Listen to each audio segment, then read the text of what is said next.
Boa tarde a todos e todas que nos ouvem e estão conosco mais uma vez nesse nosso programa da Emerge, Diálogos com o Poder Judiciário. A ideia do Diálogos com o Poder Judiciário é não só aproximar a população do Poder Judiciário, mas aproximar os membros do Poder Judiciário de toda a sociedade civil. Nós temos feito uma série de entrevistas e já estiveram conosco o presidente do Tribunal de Justiça do Rio, desembargador Henrique Figueira, o ministro do STJ, Antônio Saldanha Palheiro, e hoje temos conosco a presença do corregedor da Justiça do Estado do Rio de Janeiro, desembargador Ricardo Cardoso. Ele vai nos brindar com as suas reflexões, mas pouquinho antes da gente entrar mesmo na entrevista, vamos dizer, mais formal, eu vou pedir para o desembargador Ricardo Cardoso nos contar um pouco da sua vida. Ricardo Cardoso, por que é que você quis ser juiz? Como é que começa essa trajetória? A gente já nasce querendo ser juiz ou a gente é influenciado por alguma coisa? Primeiro, uma boa tarde a todos e a todas, especialmente a você, Cristina, né? Me permita chamar assim, somos colegas. Essa pergunta é uma pergunta muito interessante em se tratando da minha pessoa, porque eu acho que eu fui uma criança diferente. A mais remota lembrança que eu tenho sobre isso é a minha avó, que morreu recentemente, quer dizer, há pouco mais de 2 anos, com 107 anos, me perguntando, me chamando entre 4 e 5 anos de idade e perguntando para que eu dissesse para algumas amigas dela, que se encontravam na varanda da casa dela, o que eu iria ser quando crescesse. Aquela típica pergunta que se faz, de avó. E a resposta teria sido que eu queria ser juiz. Por quê? Embora, certamente, eu não soubesse o que se tratava, mas, naquela época, meu pai, que foi magistrado, né, chegou à desembargadoria, ele estava entrando para a magistratura, tinha passado no concurso. Então, eu suponho que aquela resposta tenha vindo em função desse fato. Eu devia estar escutando uma criança, escutando aquela... passou no concurso para juiz, vai ser juiz, vai tomar posse, e aquilo. Mas eu sempre tive uma admiração muito grande sobre o meu pai, em relação ao meu pai. E essa ideia nunca se afastou de mim. Ela me acompanhou depois que eu passei a entender o que era ser juiz, o que era estudar direito. Isso foi frequente na minha vida. Teve um período até que eu me questionei, na adolescência, se era isso que realmente eu desejava ser. Mas logo vi que aquele era meu caminho. Não tenho absolutamente arrependimento. Eu amo a magistratura, eu amo o direito e pautei a minha vida toda, desde de estudante mesmo, de estudante naquela época do clássico, né, até a faculdade e depois num percurso sempre dirigido à magistratura. Fui defensor antes, mas era um caminho, nunca me passou em ser defensor, permanecer, embora uma carreira lindíssima, ou Ministério Público, ou Procuradoria, sempre foi um caminho para a magistratura. Mas Vossa Excelência, se me permite chamá-lo assim, porque Vossa Excelência é o trato, né? Que nós damos às autoridades aqui dentro do Poder Judiciário. Vossa Excelência sabe que eu tenho um carinho especial por você, né? A gente pula do Vossa Excelência num trato formal para o você no informal, quando estamos muito próximos, principalmente quando nos unem relações de afeto. Você teve uma carreira muito bonita, né? Esse primeiro momento de ingresso no serviço público, na Defensoria Pública do Estado, né, que nós todos aplaudimos, né, porque sem defensoria a gente tem realmente uma dificuldade muito grande, num país desigual como o nosso, né? Conta um pouco para a gente como é que foi essa experiência como defensor público e se isso influenciou depois o juiz Ricardo Cardoso. Olha, se houvesse tempo para eu contar detalhes sobre essa trajetória, eu acho até que seria muito proveitosa especialmente para os alunos e para quem deseja ser magistrado. Por quê? Porque eu, até ser defensor, eu tive uma vida de absoluto sucesso. Em termos como estudante, eu tinha, tudo que eu fazia, eu tinha sucesso. Eu tinha passado, numa época em que não havia ainda prova de ingresso em colégios, hoje seria secundário, fundamental, secundário, a média, segundo. O colégio em que eu tinha que estudar em Niterói tinha prova de ingresso. Então, ali eu passei muito bem. Depois fiz o clássico. Quando eu passei para a UF, na época que tinha o SES Gran Rio, em que tinha aqueles vestibulares imensos que o caminhão da Globo chegava nas praças com os jornais. Naquele ano de 1975, eu passei em primeiro lugar na área de Ciências Humanas, no vestibular de SES Gran Rio. Poderia ter escolhido qualquer universidade, mas morava em Niterói e escolhi a UF. Tanto que a minha matrícula, ela indicava era 1 de primeiro semestre, 75 do ano, 07 era o código do curso de Direito e depois 0001. Então, os 5 anos de faculdade, tinha tido um CR que foi sempre acima de 9,7. Então, fui fazer concurso para a Defensoria Pública, porque era o primeiro concurso que eu podia fazer, queria me casar, era o concurso que apareceu e que considerava o tempo de estágio como... E já que a magistratura naquela época exigia 5 anos. Então, passei, sem esperar. E aí, mas sempre pensando em ser magistrado. Tudo, Então, eu achava que ia ser uma coisa... mas eu não tinha um afeto pela Defensoria Pública, confesso. Por quê? Porque eu não conseguia enxergar aquilo como a minha carreira. Aquilo era uma passagem. E eu não via a hora de deixar aquilo. Não que eu tivesse sido um mau defensor, mas eu fazia o que me competia fazer. Porque o que eu sonhava era ser magistrado. E aí começa o concurso, o primeiro concurso. E eu achava que eu ia passar em primeiro lugar, como ocorria nos outros. E para um concurso muito demorado. E aí, para minha surpresa, eu tive a perda. Perdi na primeira prova. Essa perda foi, eu entendi, houve muito sofrimento? Houve. Houve muito sofrimento, houve um processo até depressivo naquela época, mas foi a melhor coisa que ocorreu na minha vida. As derrotas às vezes Exatamente, ensinam, né? Porque ela me possibilitou rever todo um modo de viver, inclusive em relação à Defensoria Pública. Eu comecei a trabalhar na minha mente o seguinte: e se eu não conseguir ser juiz? Eu tenho que ver a beleza daquela carreira que eu tinha abraçado. E aí passei a ver a Defensoria com outros olhos, passei a amar a Defensoria Pública. Passei o meu retorno à Defensoria Pública, eu digo retorno porque, em razão da depressão que me acometeu, eu tive que ficar uns 3 ou 4 meses afastado. Só que depois veio logo um outro concurso, e nesse segundo concurso, que é o nosso, eu passei, e aí consegui entrar para a magistratura com uma outra visão, com mais sensibilidade, procurando entender o caminho daqueles que sofrem, daqueles que precisam recorrer à justiça, daqueles que são desiguais, que não tiveram a oportunidade que nós tivemos. Então, é lógico que a história tem minúcias, tem outros reflexos também, mas em síntese foi essa. Eu consegui ver a beleza da Defensoria pela derrota que me impus. E essa derrota, eu acho que foi necessária para que eu pudesse seguir um caminho em que eu tivesse uma visão mais social do direito, uma visão mais sensível. Essa questão da caminhada, a sua caminhada, a sua trajetória profissional é muito interessante, porque eu sei que você foi também durante muitos anos juiz de família.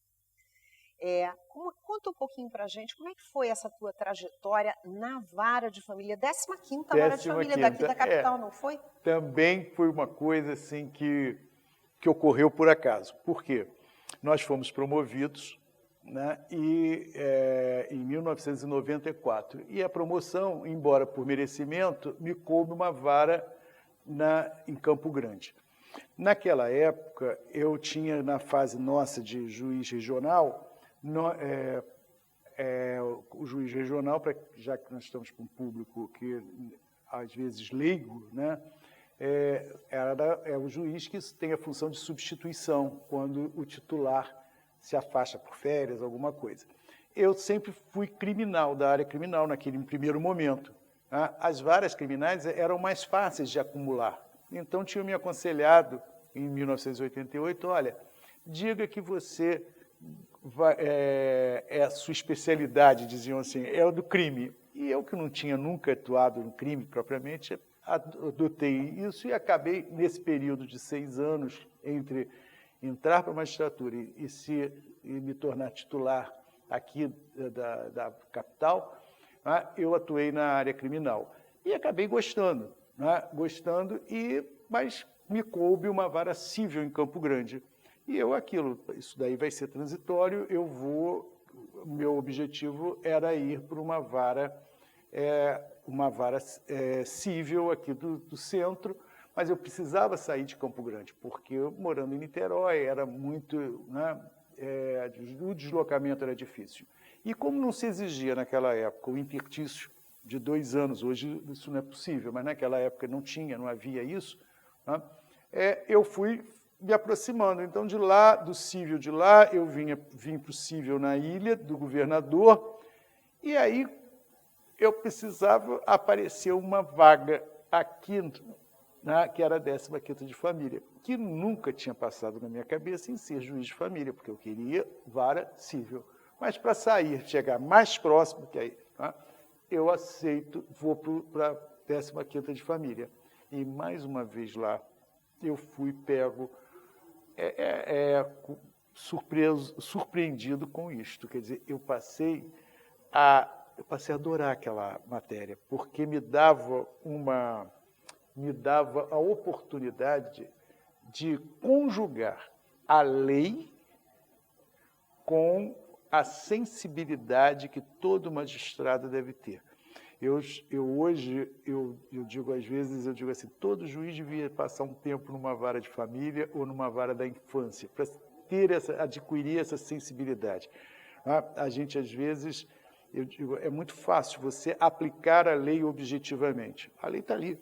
Se você quiser aplicar, mas a certas situações, a lei não vai resolver o problema. A lei pura e simples. Exemplo, uma vara de família, uma vara da infância, em que o juiz tem que estar sensível àquele problema.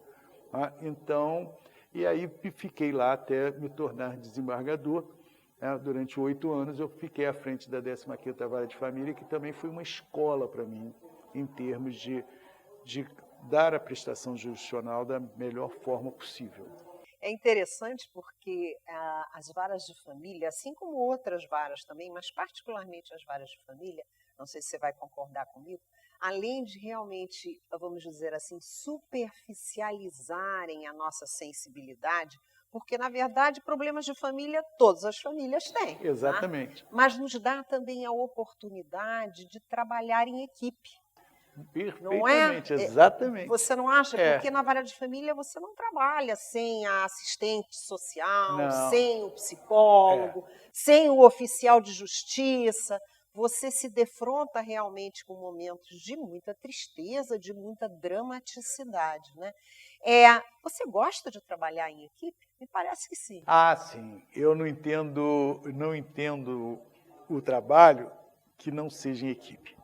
Eu aprendi a delegar, eu aprendi a ter ao meu entorno sempre uma equipe me dando suporte, me aconselhando, e sou desembargador, assim, muito aberto a escutar, a receber sugestões, escutar críticas.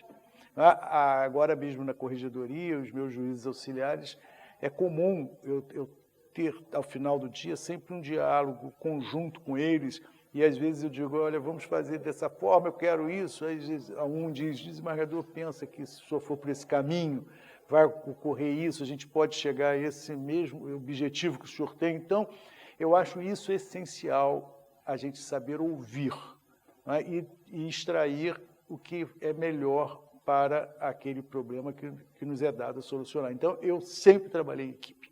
Foi isso que levou você a concorrer para ser diretor da Escola da Magistratura? Sim, porque o desembargador Ricardo Cardoso esteve durante 2 anos à frente da nossa Escola da Magistratura, onde eu agora sou a diretora também. Então, nós temos aqui, na verdade, 2 diretores. Um ex-diretor, que, aliás, me incentivou muito para que eu viesse também candidata a ser diretora, e a atual diretora. Foi isso que te levou? Como é que é essa coisa de você se abrir para a pedagogia jurídica? O que eu durante 22 anos, eu lecionei. Né? Fui professor de Direito Civil durante 22 anos, da Universidade Estácio de Sá.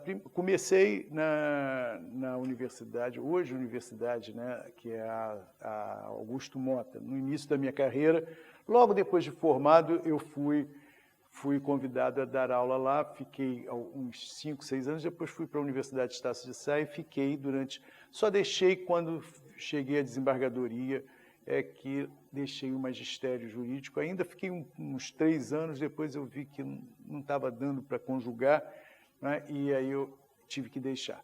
Mas o magistério sempre me atraiu muito, a possibilidade da transmissão do conhecimento.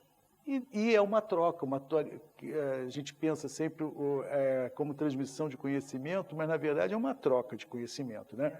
Porque o aluno, ele te provoca, ele te força a estudar. Então, isso, para mim, sempre foi algo que eu sempre almejei. Eu posso dizer a você que era uma das minhas metas, né? Era chegar a ser diretor da Emerge. Ocorre que quando foi a minha primeira, vamos dizer assim, experiência administrativa mesmo, antes eu tinha conduzido a Comac, a nossa Comac, né, mas não tinha o poder de gestão, né? Eu seguia as metas fixadas, a gestão orientada pelo então presidente do tribunal. Mas a Emerge me deu essa possibilidade. A Emerge, se formos fazer uma pequena comparação, ela tem uma estrutura, lógico, considerada, né, os tamanhos, né, é evidente, mas que lembra muito uma estrutura de uma empresa, do nosso próprio tribunal. Existe um departamento financeiro, a parte de pessoal, e isso foi um desafio para mim, né? E para isso eu me cerquei, eu sei que Vossa Excelência também fez isso, se cercou de pessoas competentes, né, que pudessem ajudar. E era uma área que nós, magistrados, não estamos afetos, quer dizer, conhecer o dia a dia. Então, ali foi a Emerge foi uma escola para mim, no sentido mais amplo possível, né? Tanto da área administrativa, tanto o corpo discente, docente, a estrutura, as modificações, tal qual Vossa Excelência fez também modificações. Naquela época, eu também precisei inovar. A Emerge vinha de um processo em que, durante muitos anos, nada tinha sido isso não vai uma crítica aos antecessores, mas que precisava, de vez em quando, uma modernização, arejar, exatamente, né? Nós não tínhamos assim ainda a parte de audiovisual era muito incipiente, nós precisávamos ver uma modificação. Isso tudo eu fui colocando avante, mas precisei realmente de uma equipe para estar junto comigo. E eu posso dizer a Vossa Excelência o seguinte: a Emerge tem um corpo de funcionários de primeira linha, muito dedicados. Eu deixei eu tenho um carinho muito grande pela Emerge, né? Não só pelos funcionários que aqui permaneceram. Hoje tem muitos lá comigo, eu levei agora para a corregedoria alguns deles, né? mas ficaram muitos aqui e são exemplos de funcionários, de servidores, e a parte mesmo acadêmica, né? É um corpo docente de primeiríssima linha. Não sei se Vossa Excelência tem oportunidade, talvez não em razão da pandemia, mas eu tive a oportunidade de viajar, né, com encontros de outros diretores, tá? E eu era sempre festejado, porque aonde eu chegava, a EMERGE era sempre assim, era o exemplo de escola para todo o Brasil. Né? Escola paradigma. Escola paradigma. E eu sei que ela continuou, que ainda hoje o é. É verdade, é verdade. A escola é um paradigma para as outras escolas judiciárias do Brasil, exatamente. Não tem dúvida nenhuma. Eu queria só explicar uma coisa que pode ser que alguns dos nossos espectadores não saibam, mas a única coisa que o magistrado pode fazer, além de judicar e julgar os seus processos, é justamente dar aulas. Né? Isso na verdade, uma possibilidade inscrita na Constituição. Exatamente. Então, é a única coisa que a gente pode fazer. Então, essa coisa da magistratura casada com o magistério é uma coisa muito comum. Exatamente, né? Mas, para isso, a gente tem que sempre se capacitar, se aperfeiçoar cada vez mais. E esses são os papéis, na verdade, das escolas judiciárias, não é mesmo? Mas depois, Vossa Excelência veio para a Corregedoria. Isso foi um novo desafio. Eu até poderia dizer, vamos dizer assim, louvando-me nas informações que você me deu, que você foi trilhando sempre com muito cuidado a tua carreira e sempre procurando se ajustar e aprender antes de chegar nos seus objetivos finais, porque a Corregedoria é um outro mundo. Sim, não é mesmo? Sim. A Corregedoria foi um outro desafio, né? Quer dizer, depois da EMERGE, então, surgiu a oportunidade de concorrer à Corregedoria, né? E, graças a Deus, os pares, né, depositaram em mim essa confiança. Mas eu sempre me preparo, desembargadora, antes, quando eu me tornei candidato à EMERGE, eu, independente de saber se ia ganhar ou não, eu me preparei. Né? Então, quando eu cheguei, o primeiro dia que eu cheguei após a posse aqui, eu conhecia, ao menos mentalmente, eu sabia tudo da EMERGE, como ela funcionava, eu ia passar a viver a prática. A mesma coisa eu fiz com a Corregedoria. Quando eu me propus a concorrer à Corregedoria, eu me preparei. Eu não quero saber se eu ia ganhar ou não ia ganhar. Quando muito eu ia, se perdesse, eu ia crescer conhecimento, no caso administrativo, a respeito da Corregedoria. A Corregedoria é um desafio, é um desafio permanente. Evidente que quando eu assumi, eu dei um outro viés à Corregedoria. Né? Quer dizer, eu procurei, primeiro, estar ao lado do magistrado e não contra o magistrado. Estar ao lado do servidor e não ver o servidor como como um opositor. Porque existe essa cultura, principalmente na área da Corregedoria. Não sei se é porque ela é um órgão correcional, então as pessoas veem a Corregedoria sempre com aquela visão punitiva. Né? Quer dizer, o corregedor tem que ser aquele homem que vai punir, mas a Corregedoria, os seus órgãos, vai punir, vai fiscalizar e para punir. Ninguém pensa numa corregedoria, quer dizer, ninguém pensa. Hoje é possível que pensem numa Corregedoria que ela tem que exercer seu papel fiscalizatório, tem que exercer, isso é óbvio, o próprio nome está dizendo, quer dizer, correcional, de corrigir, mas eu não encaro como objetivo principal. Eu acho que a Corregedoria, ela fiscaliza, tem que procurar auxiliar, proporcionar ao magistrado, ao servidor, condições dele, se tem alguma coisa que precise melhorar, dele melhorar aquele serviço. Só depois, dado esse apoio, se não houver resultados, aí sim vem aquilo que... Aí vamos ver o que está ocorrendo. Se você deu todo o apoio, procurou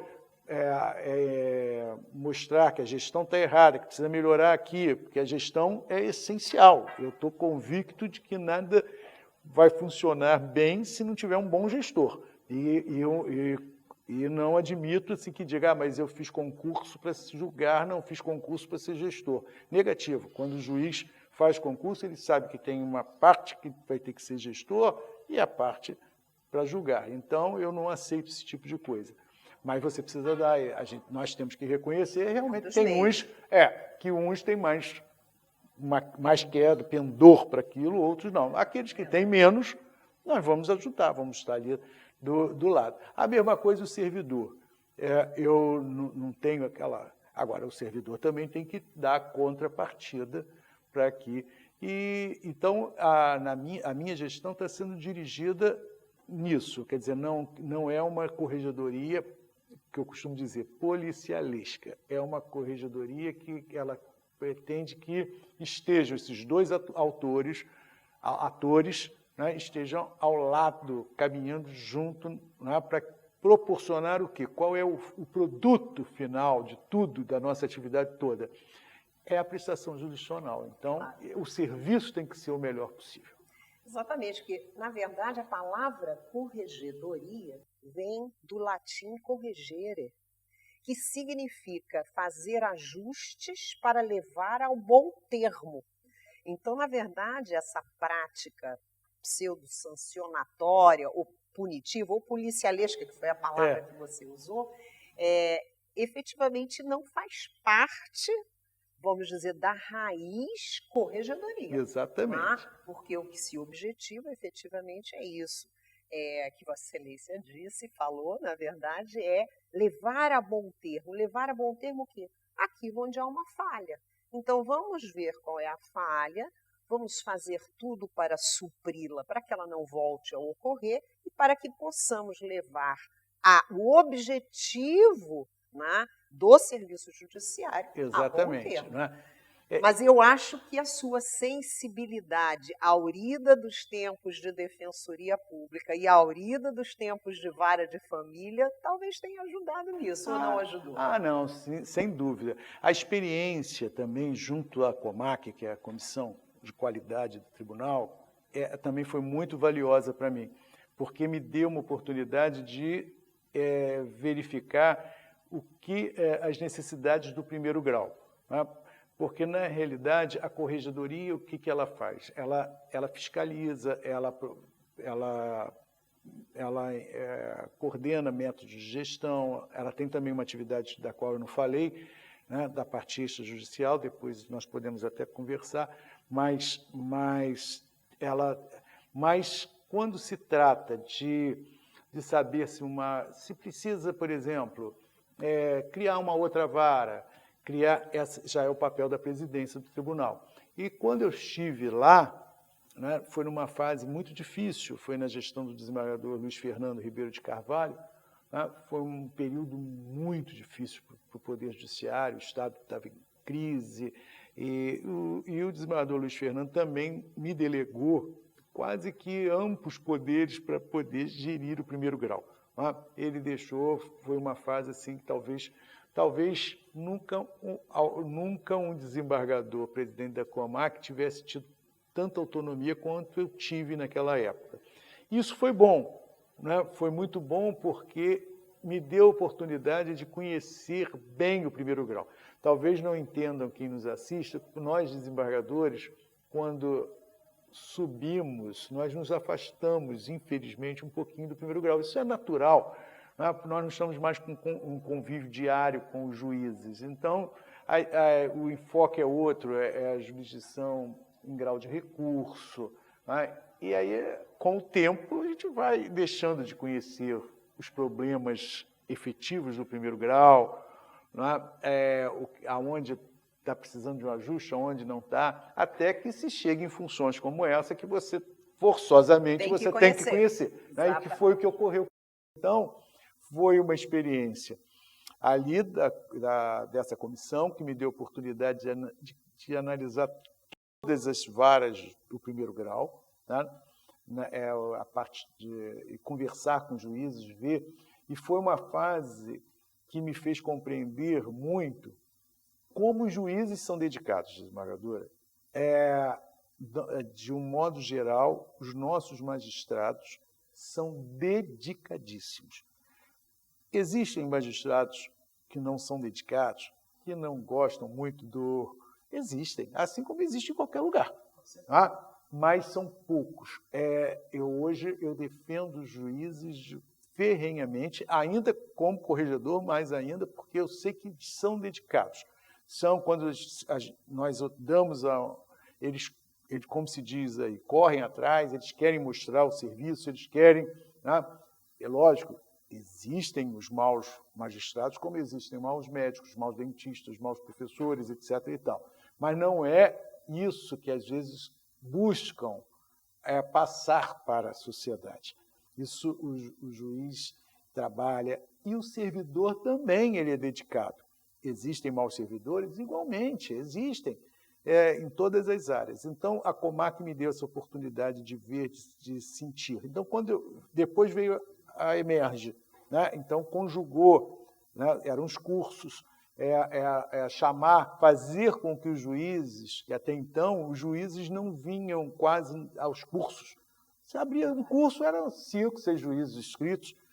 Né? Sensibilizar, mostrar, né, ao juiz. Para isso precisavam de cursos bons, né, que se chamasse. Então, foi uma fase que fez com que os juízes voltassem a frequentar a Emerge. Eu acho que depois disso nunca mais se afastaram. Né?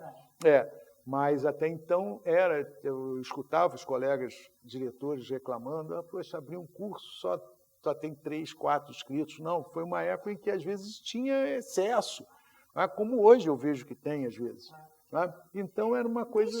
Desembargador Ricardo, deixa eu lhe fazer um outro questionamento, porque essa coisa da Comac, a gente tem que talvez explicar um pouquinho. O que é a Comac? A Comac foi uma comissão de apoio à qualidade dos serviços do tribunal, que ganhou, inclusive, prêmio Inovare. Não sei se Vossa Excelência se lembra disso, mas eu, como estava na época em que a Comac foi criada, também juiz auxiliar da Corregedoria, porque Vossa Excelência também foi juiz auxiliar da Corregedoria. Não cheguei a ser, não. Chegou a ser não, somente presidente da Comac. Então, exatamente, assumiu essa comissão que justamente brigou para implantar um acompanhamento dos serviços de primeiro grau de jurisdição. E aí, eu acho que recentemente eu ouvi ou li em algum lugar que Vossa Excelência disse: o magistrado é magistrado 24 horas por dia. Como é que é isso? Isso tem a ver com a qualidade? Isso tem a ver com a sua função dentro dessa comissão? Desembargadora, veja bem, num fim de semana, alguém passa mal num clube de lazer, né? Onde existe médicos ali na beira da piscina. Eu pergunto, é possível aqueles médicos dizerem assim: não vou atender, não vou prestar socorro, porque eu não sou médico. Estou agora aqui, olha, pegando meu sol na piscina. Isso é possível? Não. Existem certas profissões, carreiras, que a pessoa não é dado a esta pessoa, né, deixar de ser aquilo que ela exerce nesses momentos. O juiz, a magistratura é uma dessas. Nós, magistrados, nós somos cobrados 24 horas por dia.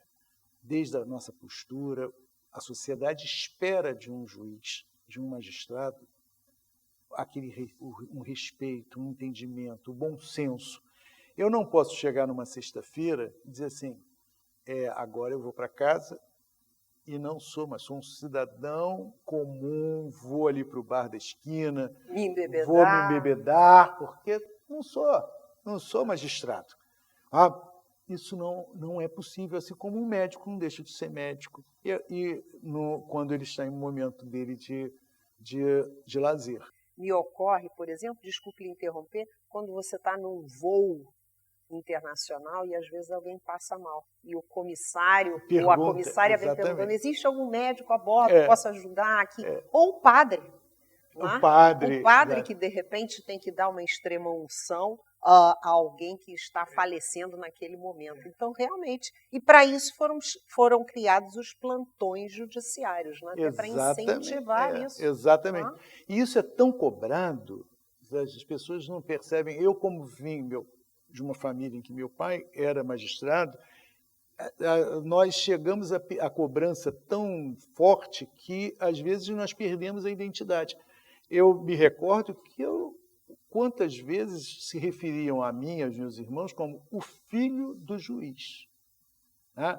A minha mulher, eu me recordo que ela ficava muito chateada que ela era identificada no local onde nós moramos até hoje como a mulher do juiz. Ela não era identificada pelo prenome, né? Era a mulher do juiz. E eu, quando chegava em reuniões de condomínio, eu me lembro, ainda bem novo, né, que eles guardavam a presidência da reunião para mim. Então, às vezes, eu, de propósito, me atrasava 10, 15 minutos para participar, porque eu dizia assim para eles, olha só, aqui eu sou um condômino. Ah, mas você é juiz. Ah, você assume a presidência. Eu dizia, mas não, já tem um presidente, continua com o presidente. E aí, não, mas ficava aquela insistência de... Então, isso é uma cobrança para nós. Não é? Então, quem quer ser magistrado tem que saber disso. Ele tem que colocar na cabeça o seguinte, que ele vai ter que ser magistrado 24 horas por dia. Então, eu vejo muitos jovens, que hoje a gente vê jovens com 25, 26 anos entrando na magistratura, ainda estão naquela fase de... E aí, quando eu estava em banca, eu perguntava sempre se eles tinham essa consciência de que ser magistrado é ser magistrado 24 horas, e que algumas coisas que eles estavam habituados a fazer, eles não poderiam mais fazer. Exatamente. E nesse momento em que nós estamos, na verdade, ingressando, já ingressamos, né? Mas cada vez mais ingressamos num mundo virtualizado de redes sociais, de comportamentos digitais, na verdade, e Vossa Excelência tem pautado também o seu trabalho na Corregedoria pelo aprimoramento do trabalho à distância como forma de aprimorar o trabalho judicial, esses cuidados ainda tendem a ser muito maiores. Né? O que não significa, e não sei se Vossa Excelência concorda comigo, que o juiz ou a juíza não podem ter a sua vida privada. Lógico. Claro que podem. Né? Mas há uma pauta ético-comportamental que é absolutamente necessária. Exatamente. Né? E eu gostaria, inclusive, que Vossa Excelência falasse um pouquinho sobre esse aprimoramento, esse nosso ingresso no mundo digital, na justiça digital. Veja,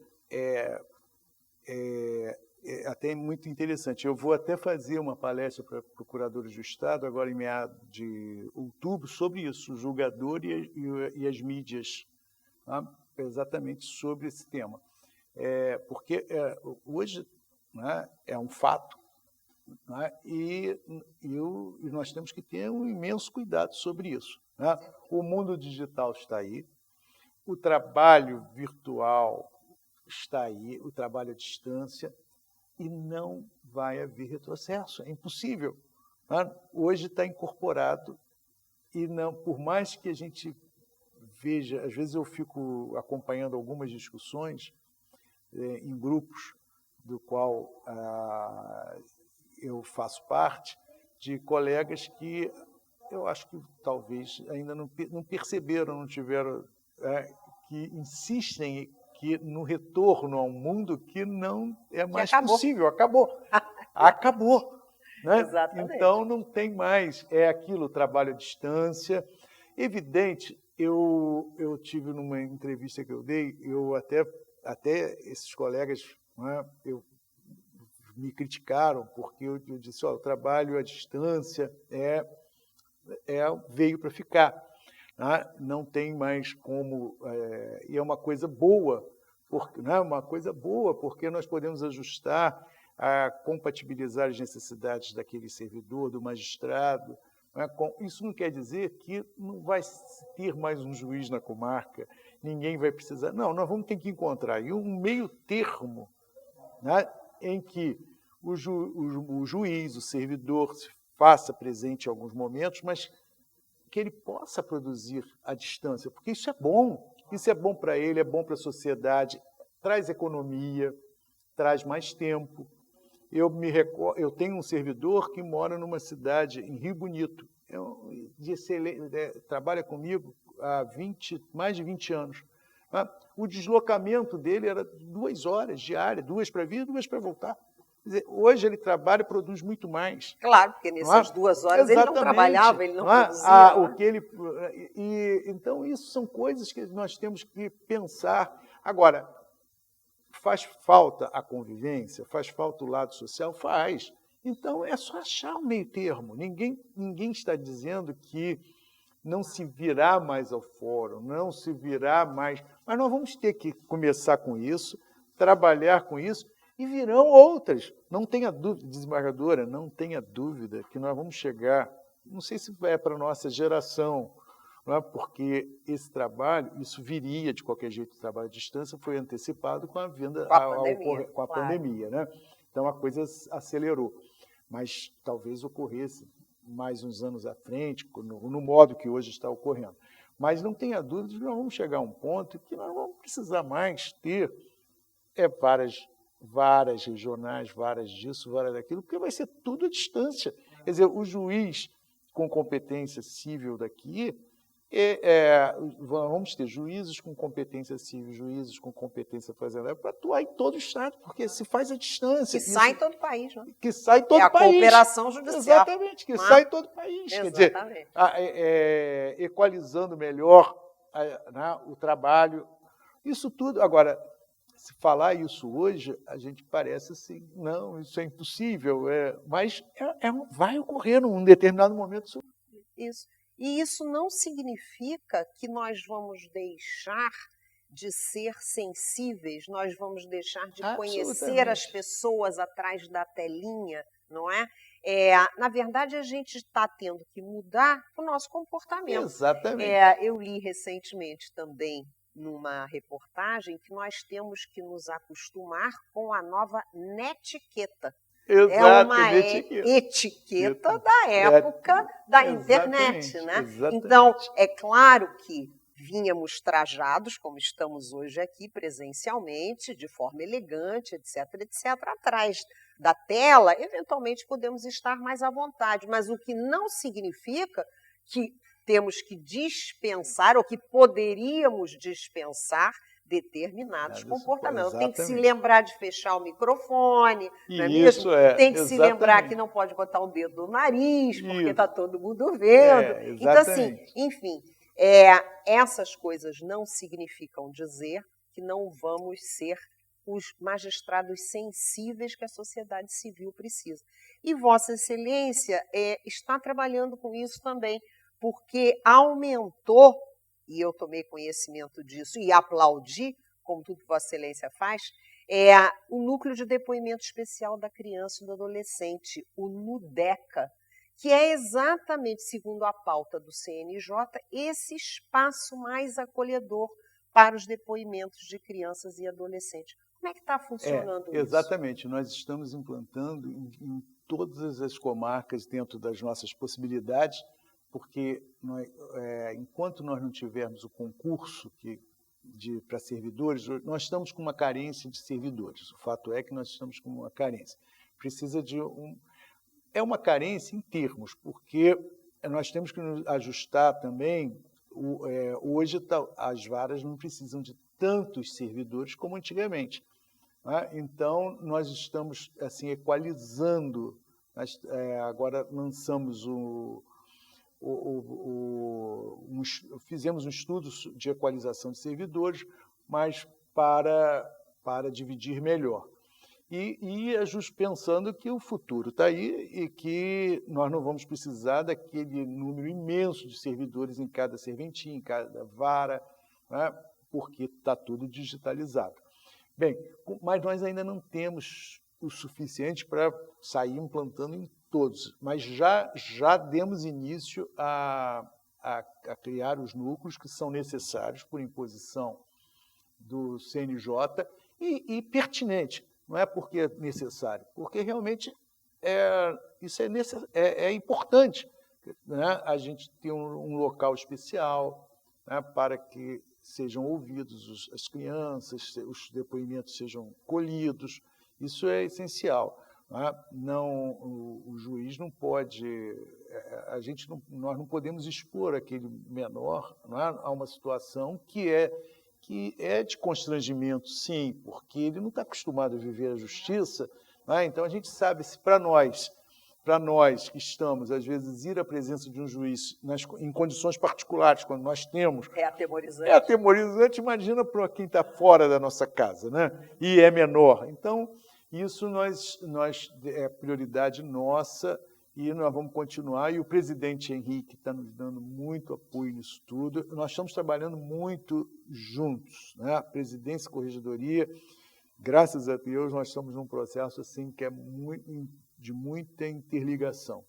Esse respeito e esse trabalho em conjunto com a presidência, entre presidência e corregedoria, e também com a Escola da Magistratura, e com a escola também, é extremamente importante, porque se os gestores, se as autoridades máximas, na verdade, brigam entre si por questões de só menos importância, ou eventualmente por uma questão de vaidade, acaba que o serviço sofre solução de continuidade. Exato. E o nosso serviço é essencial. Então, exatamente. Se nós não funcionamos bem, é claro que a prestação jurisdicional não será tão justa como gostaria a sociedade civil, né?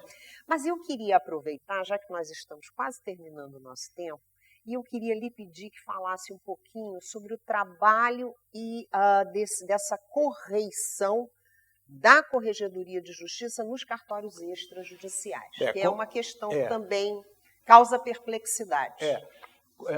Realmente, a corregedoria as corregedorias têm esse papel, quer dizer, ela também coordena, dirige toda a atividade extrajudicial, né?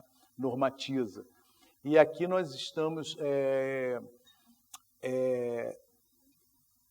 encontramos a corregedoria, né? A corregedoria estava bem organizada, mas na parte extrajudicial tinha alguns probleminhas pontuais que precisavam ser resolvidos. Por exemplo, havia as prestações de contas dos cartórios não estavam em dia, havia muitos processos administrativos que estavam paralisados.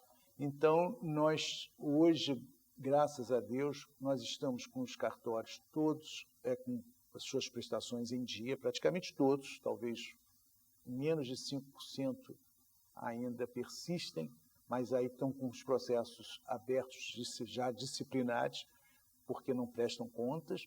Né? Estamos, aqueles processos administrativos em que caímos de 3.000 e pouco, já estamos perto de 1.000 processos e vamos chegar, o nosso diretor me informou que isso deve chegar até o final do ano a uns 600 processos, quer dizer, daquele acervo de 3.000 e pouco, uma diminuição muito grande, e estamos reformulando todo o Código de Normas Extrajudicial. Por quê? Que é o Código de Normas, como o nome está dizendo, né, que regula toda a atividade extrajudicial, só que com uma característica que eu estou impondo, é que ele se moderniza. Que ele já pense nos atos à distância, que já pense num cartório virtual, algo desse tipo, né? Algo que a gente não precisa lidar tanto com papel. Então, e Vossa Excelência também determinou a filmagem de atos. Agora, no dia 1º de outubro, estamos próximos, a Emerge vai fazer um grande evento sobre o direito dos idosos. Eu gostaria que o senhor falasse dessa iniciativa que é a alvissareira. Porque nós temos, o CNJ tem uma determinação que devemos ter essa cautela com as pessoas idosas, né? À vontade nesses casos, dependendo das condições, né, físicas e mentais de algumas dessas pessoas, muito embora hoje, com a atividade física, a medicina moderna, isso tenha, hoje nós encontramos pessoas com a idade avançada e aí ainda jovens, vamos dizer assim, não é? Mas nós temos que ter esse cuidado com aqueles que não o são, né? E aí nós implantamos isso, determinamos que todos os cartórios, pessoas acima de 80 anos, elas tenham, os atos sejam filmados e o funcionário notário ele tem que se ele identificar que a manifestação de vontade não está sendo bem posta, tá? Ele tem que interromper o ato e dar ciências e não realizar o ato, né?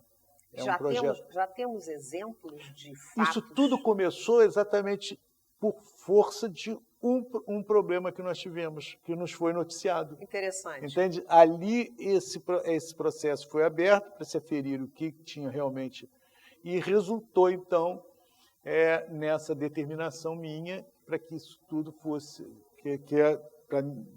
que essas providências fossem tomadas. Sim, porque o que nós queremos é uma justiça que se cumpra, mas que se cumpra com segurança. Não é exatamente. Mesmo? E as pessoas realmente, os idosos, né, se é que a gente pode usar essa nomenclatura, na verdade, são hipervulneráveis em algumas circunstâncias. Exatamente. Né? E a gente deve efetivamente ter a certeza de que aquela manifestação de vontade é efetivamente a manifestação de vontade do idoso. Não só para o bem do próprio idoso, mas para a sequência e segurança dos próprios atos notariais. E para que as varas de órfãos e sucessões, essa competência, não fique tão abarrotada, né? Mas, para encerrar, Vossa Excelência ainda está trabalhando na questão das fraudes processuais. Sim, na verdade nós temos vários projetos em curso. Um deles é esse, nós criamos agora um núcleo que identifica, que tem por propósito identificar as fraudes que às vezes são cometidas. Nós sabemos, por exemplo, nós tivemos no passado recente a questão do DPVAT. Vossa Excelência deve ter vivenciado isso. Era uma enxurrada de processos pedindo a indenização securitária, do seguro obrigatório, e depois identificamos que eram vários. Quer dizer, as pessoas às vezes nem existiam, né? Eram pessoas do Norte e Nordeste que vinham procurações aqui. Então, isso precisa ser monitorado, né? Identificado. O tribunal tem uma área de inteligência, mas não tão focada para isso. O que nós fizemos para não haver colidência é criar aqui, quer dizer, que os juízes, identificando isso, nos mande para que a gente possa tomar providências a esse respeito, seja junto ao Ministério Público, seja junto à autoridade policial. Esse é um dos projetos nossos. Mas nós estamos com outros, se Vossa Excelência me permite, senhor, já em desenvolvimento, que é o projeto Bússola. O Bússola é um projeto que vai buscar identificar, nós já vamos lançar talvez a próxima semana, quer dizer, identificar como uma bússola, identificando o problema da serventia, da vara, do juízo, como uma bússola indicar o norte que aquela serventia tem que tomar. Então, nós vamos dizer, olha, essa serventia precisa melhorar nisso, precisa fazer isso. Estamos aqui do seu lado para ajudar. Vamos te dar um prazo e essa serventia tem que apresentar resultados. Esse é um projeto que a gente está chamando de Bússola. Já lançamos, não sei se Vossa Excelência sabe, que lançamos logo no início da nossa gestão, assim como fizemos aqui na Emerge, o nosso Código de Ética. Quer dizer, verdade, importante.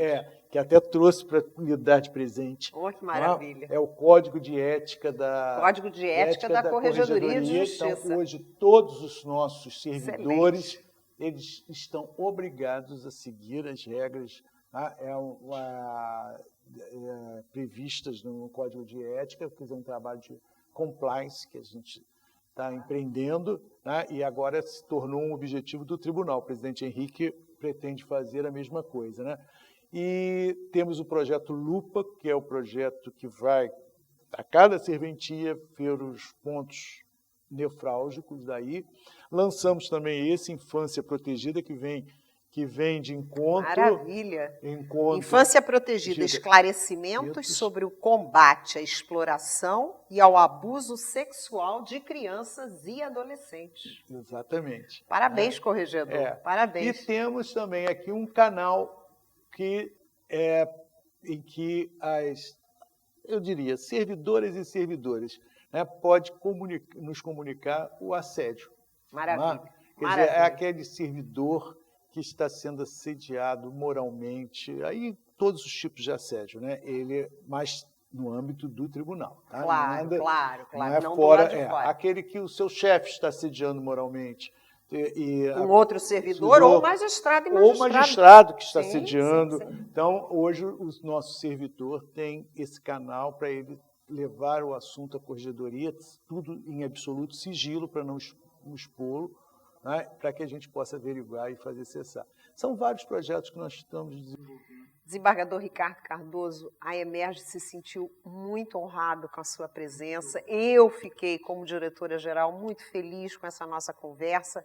Os diálogos da Emerge com o Poder Judiciário são exatamente isso, uma oportunidade que a Emerge está dando para que a população, em geral, a sociedade civil, mesmo aqueles leigos em direito, consigam compreender como funciona esse poder republicano, que é o Poder Judiciário. Esperamos vê-lo outras vezes nessa sua casa, que é a biblioteca da Emerge e do Tribunal de Justiça, e eu agradeço muito o senhor ter estado conosco. Fiquem conosco, o próximo evento da Biblioteca da Emerge será, mais uma vez, Diálogos com a Emerge, a palavra é, e a palavra será fé. Fiquem conosco. Muito obrigada.